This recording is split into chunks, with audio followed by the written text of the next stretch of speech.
Côte d'Ivoire, notre pays, a abrité la 18e session de la conférence de l'Union parlementaire des États membres de l'Organisation de la coopération islamique. Cette 51e réunion a débuté donc aujourd'hui et samedi. Plusieurs sujets sont sur la table, entre autres la lutte contre le terrorisme.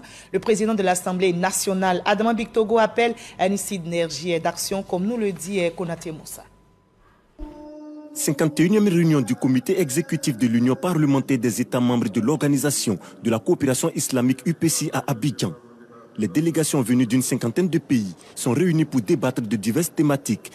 Honorables parlementaires, chers collègues, mesdames et messieurs, les présentes assises nous permettront de traiter certains sujets d'intérêt commun pour notre Union, à savoir les questions relatives aux minorités musulmanes, aux droits de l'homme, aux droits de la femme et de la famille, à la redynamisation de l'association des secrétaires généraux des parlements membres de notre Union et surtout du comité spécial permanent des affaires palestiniennes au regard de l'urgence de la situation qui prévaut au Moyen-Orient.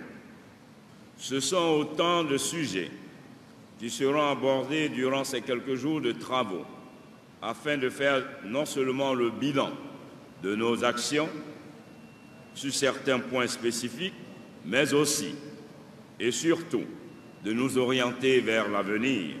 Le terrorisme, l'extrémisme violent, les changements anticonstitutionnels, les conflits inter-États, autant de défis à relever pour les parlements membres de la coopération islamique. Le président Adama Bictogo appelle à une action collective afin de freiner ces fléaux qui constituent des obstacles à la stabilité des États.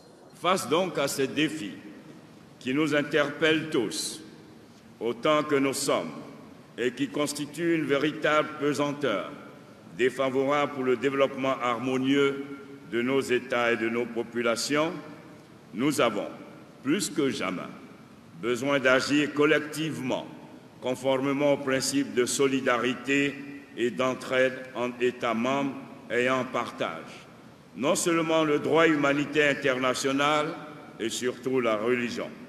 Cette 51e réunion du comité exécutif de l'UPC s'inscrit dans le cadre de la 18e session de la conférence de l'Organisation parlementaire islamique. Changement climatique dans le monde, quelle riposte des pays membres de l'UPC? C'est le thème principal de ces assises d'Abidjan.